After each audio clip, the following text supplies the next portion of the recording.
Here's a little trick that you need to know about building your career in corporate. You need to make sure that your name comes up in rooms even when you're not in them. And I don't mean in a bad way. You need to make sure that when there are opportunities that are being discussed, or when there are new projects that people are seeking a leader for, or when there are vacancies that need to be filled, you need to make sure that your name is coming up in those discussions. And so that's why today we're going to focus on how to build your personal brand at work. And I'm going to take you through the unexpected reality of what it actually takes to make sure that your name is known. This is episode 5 of a 6-part mini-series where I take you through the different skills that are required to navigate and thrive in a corporate environment. Now, before we get into it, I do want to bust some myths. And the main one that I want to talk about is this perception that exists that personal brand equals fame. This is so misleading. And it is such a flawed way to think about building a personal brand. I have had so many people come up to me and ask that question of like, hey, like, you're pretty famous in this business. Like, I really want to build my personal brand. How do I do that? How do I become famous like you? And the problem with linking personal brand with fame is actually twofold. One, it actually means that you're going to focus on the wrong things. If you're obsessed with building fame, and if you're obsessed with being really recognized in your business or really well known, if that's your only outcome, all you're going to focus on is making sure that you are the center of attention in big sessions, or that you are on stage when it counts, that you are like in the public eye.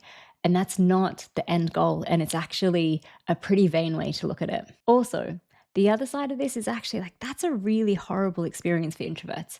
If that was true, if building a personal brand meant fame and it meant being seen in big public places, or it meant being on stage and doing big presentations, that would be a really hard thing for introverts to do.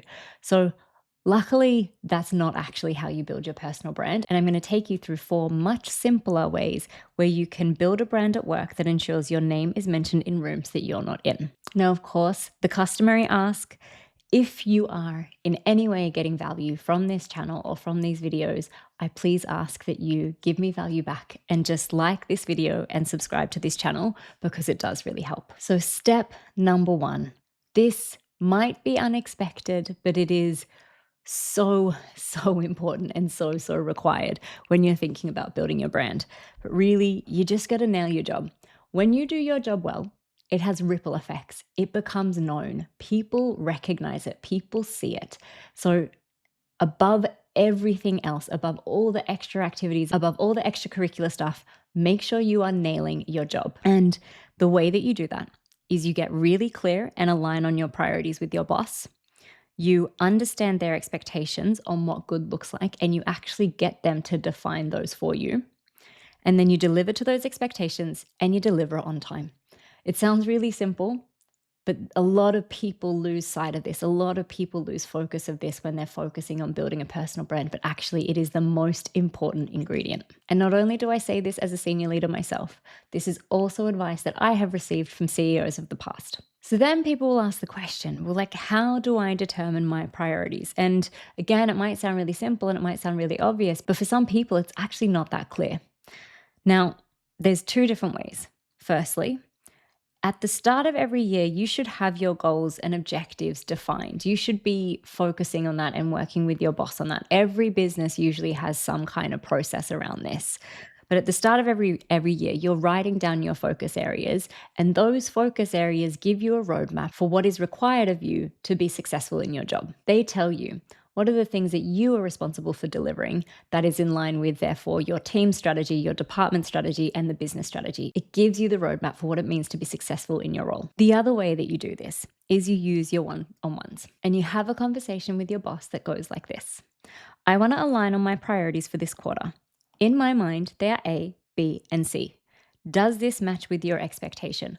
Don't go in there and just simply ask, hey, what are the priorities for me? What should I be working on? Like, you come to the table with some answers to that. Be proactive, have a think, and come to the table with them. Then, while you're having that discussion, get really clear on what success looks like and ask them, what does success look like in delivering A? The reason that is so important is because you don't want assumptions to trip you up. I'll give you an example. Let's pretend that your boss asks you to create a competitor report. And in your mind, what success looks like is a few slides every month that highlights the new product features that competitors are launching. In your boss's mind, however, What they're actually seeking is like, yes, an overview of their new products, absolutely. But they also want to know, what's their social media sentiment saying? What are their NPS scores? How are they tracking? Are we seeing any changes in their digital media strategy? They're looking for a really comprehensive review, but you might have only been thinking about one space. So get really clear on what success looks like based on your priorities. Then once you have those priorities, they should be the thing that you are booking into your calendar every day. Now, you'll remember from video 1, and if you haven't seen it, make sure you check it out now. It's just here. In that video, we went through a system for how you can identify your priorities and map them into your day so that you make the most of your time. So you'll remember, you'll always ask yourself at the beginning of every day, what are the 3 most important things for me to do today? And your priorities that you've identified with your boss should be the answer to those questions. Then your next step is to block them into your calendar. So again, like, your answer to those questions and the things that are being blocked into your calendar should directly map to those priorities that you've identified with your boss. And then next, once you're nailing your job, you need to ensure that you start sharing your work. And I went through this in video 3 when we go through self-advocacy. So again, if you want more detail, go back to that video. It is so important that you do not overestimate how much others know about the work that you're doing. It is on you to make sure that it is seen. You cannot expect other people to know what you're doing all the time. So some really small but perhaps helpful examples of how you can ensure your work is seen and visible. 1, offer to present your work at an all hands or a team meeting. Just see if there's a 10-minute slot where you can present some recent work that you've done and the impact that it's had. 2, send a wrap-up email after a key project. If you have finished something, if something has gone into market, if you've done a research report, if you finished some analysis, like, send that report and your key findings to a core stakeholder group and just get the work out there. And a hot tip, when you're sending these out, take a screenshot of your key slide and put that bang in the middle of the email, because not everyone is always opening all your attachments. Another thing that you could do is offer to share learnings from your wins and failures with the team. Like, say to your boss, hey, we've just wrapped up this project. There were some things that we did really well. There are some things that we didn't. I'd actually really love to share them with the team. If you're going to help others learn, they're going to say yes. And finally, here's one that no one does, but send a concise overview to your boss and ask them to send on to senior leaders. If you have a little snippet of something that shows great impact for the business, send a quick email to your boss and say, hey, we've just done this. We're seeing XXX results in market. Really proud. Just wanted to share these results with you. If there's anyone else that you think this is relevant for, please pass it on. They will pass it on your behalf. And just remember, visibility doesn't equal vanity. It's what creates impact. Then, number 3, went through this last week, but it's so important in building your personal brand. You want to make sure that you are easy to work with. Again, you want to be the person that everyone else wants to work with, because when you are this type of person, it has ripple effects. It builds your invisible PR. So what I mean by that, invisible PR is a term coined by Stephen Bartlett a year or so ago. And basically what he's talking about is the small, tiny, everyday actions that build your reputation around you.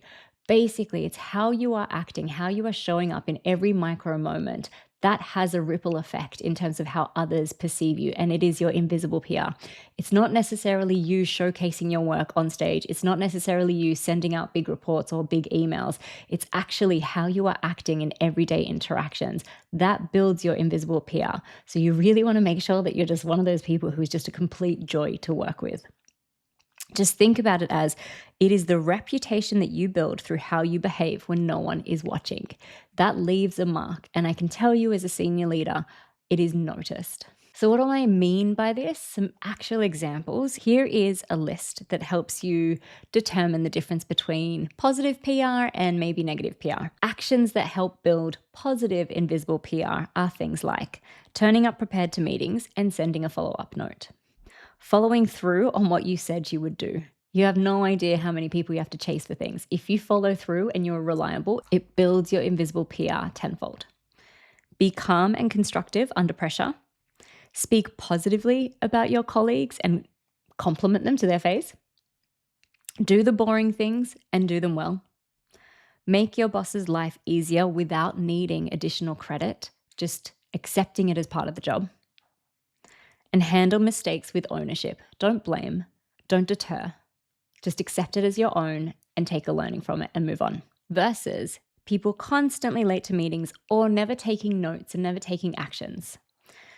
Needing to be chased for work or asked twice, it is the biggest bugbear as a leader when you have to chase someone for work or when you have to ask them for something more than once. Being reactive when things are stressful or when something doesn't go your way, make sure that you're able to respond in that moment rather than be reactive. Engaging in gossip or toxic talk, so much of this happens all the time. Just don't involve yourself in it. Thinking we can't do this instead of how can we? When you operate from a no mindset or a legacy mindset, it's really hard to create change. You want to be the type of person who thinks in possibilities. And then blaming others. When the mistakes happen, when shit hits the fan, don't blame others, accept your role in it, take ownership, be accountable, find a solution and move forward. And why is this important? Because actually, it's so much harder to teach these traits than it is to teach someone technical skills or how to do Excel or how to build commercial acumen. These skills, these traits, they're actually so much harder to teach. It's harder to teach someone to be a joy to work with or to be positive or to see the best in others or to celebrate others. These are traits that are actually really, really difficult to teach, but they have huge, huge impact on the engagement and performance of a team. So focus on showing up in these more positive ways, and it will build your invisible PR around you. And now, once you've done all that, once you're nailing your job, once you're making sure that people know about it, once you are constantly working on your invisible PR and just being a great person to work with, this is when you can then think about adding incremental value. And the mistake that I see time and time again is that people start here. They think of all the cultural things that they can be involved in, but they might be doing that at the detriment of their job. You want to make sure you're nailing your job first, and then you can add your incremental value. So there's two ways that you can think about this. One, leave your role better than when you found it. And two, contribute to the business's culture. So if you're thinking about leaving your role better than you found it, and this is like, it should really just be a basic fundamental and a basic way that you think about your role. But one, don't lean on legacy and take initiative and solve a problem that you believe that others will value. So think about your job. How can you make it easier for the next person who's going to do it? Or how could you make it easier for your team? And there are a few questions that you could ask yourself, but is there a process that you could maybe optimize? Could you bring in a new tool into the team? Is there a meeting that you could perhaps lead and take that off your boss's plate? Could you build capability in the team? Is there a skill set that you have from a different world that you think others could benefit from? Find something that you think actually leaves your role or your team better than when you found it. And then in terms of number two, contributing to the business culture, just like lean into the culture. Every business has values for a reason. They are there to build the culture of an organization. And every leadership team really appreciates any employee who leans into those values and leans into the culture. So, some examples on how you can do this. Get involved in the big cultural events or the values initiatives. For example, your company might do things like hack days, or they might have launch days for big product launches, or they might have development days. Get involved. Like, make sure that you're in there with the groups that are doing the work. You know, you could be a member of one of the hack groups, or you could even be leading one. Like, make sure you volunteer to play a key role. And also, like, email the organizer and see if you can do anything to support. They're always seeking help from others. So be that person who helps. Another is you could organize the team days or events. Like, your boss has a lot on their plate, and I guarantee you they will appreciate if someone helps them out with this. Speaking from experience, I take note of the people who volunteer to do these things because I know that they're doing it with the best intent in mind. Another thing that you can do to lean into culture is to run your team sessions. And this could even just be your simple team meetings, or it could be like organizing some kind of bonding activity for your team.